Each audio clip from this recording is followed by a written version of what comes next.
adik Prabowo blunder malah dilaporkan karena dugaan seret nama Jokowi, ditulis oleh Syardi di siwar.com.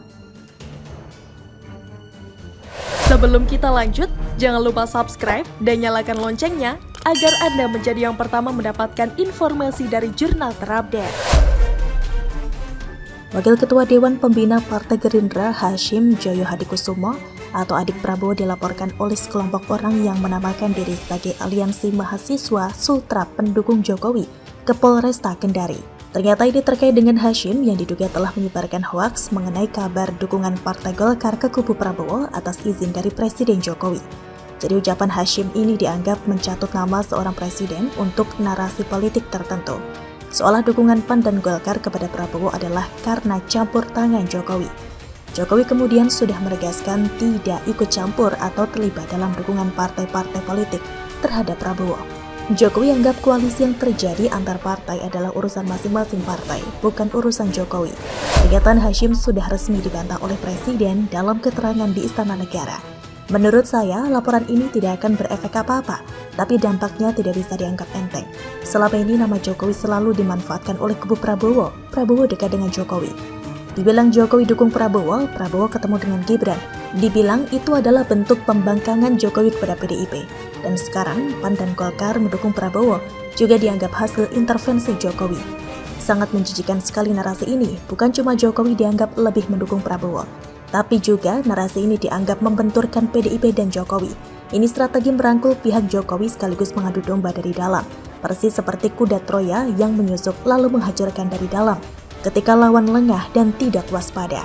Saya yakin kubu sebelah akan terus ngegas tidak peduli meskipun semua orang meminta mereka stop catut nama Jokowi. Saya yakin kubu sebelah akan terus ngegas tidak peduli meskipun semua orang meminta mereka stop catut nama Jokowi. Mereka akan terus mengeksploitasi nama Jokowi untuk keuntungan politik mereka. Hasil survei yang belakangan ini lebih memfavoritkan Prabowo. Kalian pikir ini karena apa?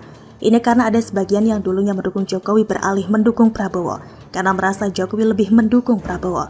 Asalnya dari mana? Apalagi kalau bukan narasi barbar yang terus membuat persepsi Jokowi dukung Prabowo. Segala sesuatu yang diulang-ulang akan menjadi kenyataan. Akhirnya, sebagian percaya dan memilih Prabowo. Jebakan mereka mulai berhasil menangkap sebagian pendukung Jokowi. Kalau dulu di Pilpres 2019, kubu Prabowo tampil beda dengan Jokowi, merangkul kelompok intoleran dan oposisi sakit hati. Sekarang beda, Prabowo ikutan masuk ke pendukung Jokowi. Jualan produk bertema Prabowo akan lanjutkan kerja Jokowi. Waspadalah, kalau sudah berkuasa, topeng asli biasanya cepat atau lambat akan ketahuan. Bagaimana menurut Anda? Komitmen Ganjar perangi kelompok radikal intoleran, ditulis oleh Kiki Dalio di siwar.com. Sebelum kita lanjut, jangan lupa subscribe dan nyalakan loncengnya agar Anda menjadi yang pertama mendapatkan informasi dari jurnal terupdate. Paham radikalisme menjadi aliran yang terus menggerus nilai-nilai Pancasila. Mereka, para kelompok intoleran, berusaha melakukan pembaharuan dari segi sosial maupun politik dengan cara di luar kemanusiaan, seperti mengandalkan sikap kekerasan. Paham ini akan tumbuh subur tergantung di mana mereka akan bersarang. Anomalinya seperti jamur yang akan berkecambah pada tempat-tempat lembab. Kelompok calon teroris ini melancarkan aksi-aksi busuknya dengan iming-iming jaminan masuk surga melalui jualan pintas atau shortcut heaven. Dan sasaran mereka adalah generasi muda. Anak-anak muda memanglah incaran empuk untuk dijadikan target dari kelompok radikal. Mereka, kaum milenial dan Gen Z, kebanyakan masih bersih dari pengaruh ilmu agama, sehingga akan sangat mudah bagi mereka menyusupi pikiran para darah muda yang masih kering secara spiritualnya. Untuk itulah diperlukan adanya pendidikan seputar bahaya paham radikalisme.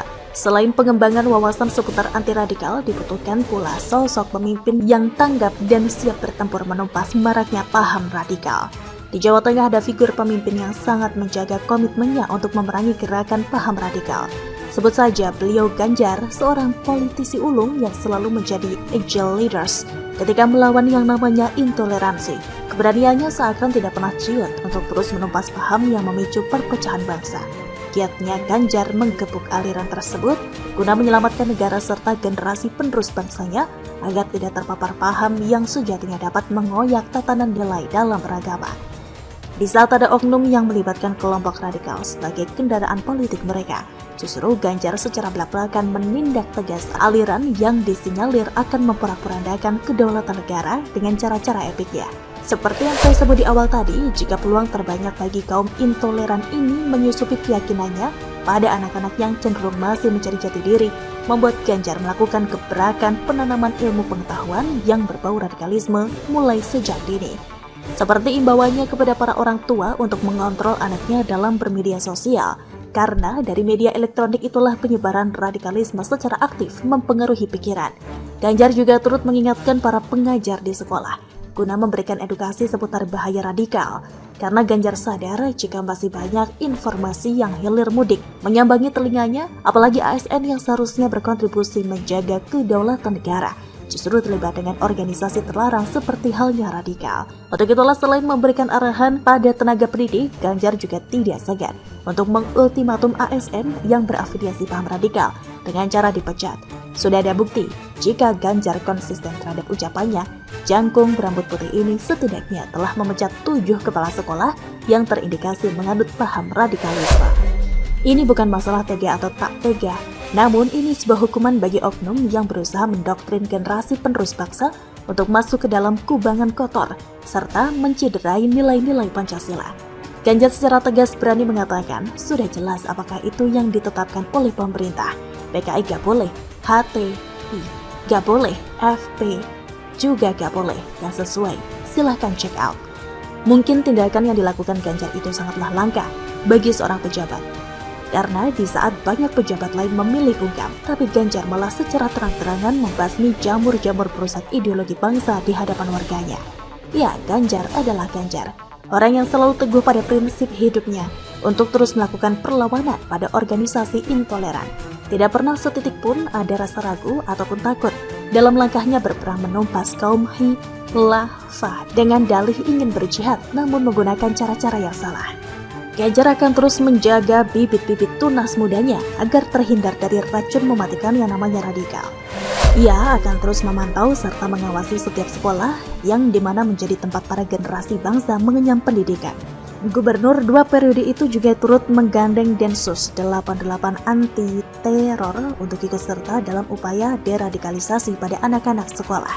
Ganjar juga ikut terjun dalam ikhtiarnya mengamalkan nilai-nilai Pancasila sebagai usaha mencegah paparan radikal menjangkiti anak negerinya. Seperti program Gubernur Mengajar, dalam aktivitasnya ini Ganjar tidak hanya sekedar mengamati talenta yang dimiliki para siswa saja, namun Ganjar juga memberikan edukasi tentang pencegahan paham radikal di lingkungan sekolah. Misalnya pembelajaran atau praktek tentang bagaimana menunaikan toleransi. Dari hal-hal seperti itulah yang nantinya mampu membentuk karakter peserta didik menjadi lebih baik. Selain kiprah dari para ASN, di Jawa Tengah sendiri juga melibatkan pengajar agama non-formal yang turut berperan menjaga harmoni kebinekaan serta moderasi umat beragama. Para guru keagamaan ini juga menjadi agen yang memberikan pembelajaran terkait perdamaian, kebaikan, toleransi, serta mendidik budi pekerti para anak. Sebagai bentuk rasa terima kasih Ganjar pada tenaga pendidik non-formal, Ganjar memberikan reward pada mereka berupa insentif yang akan diterima para guru secara berkala tiap 4 bulan sekali setiap tahunnya. Dari apa yang ditunaikan Ganjar dalam upaya melawan paham radikal membuat saya semakin yakin jika Ganjar adalah figur dari seorang pemimpin kesatria yang gagah serta berani menangkis aliran-aliran ekstrem yang sifatnya korosif. Bagaimana menurut Anda?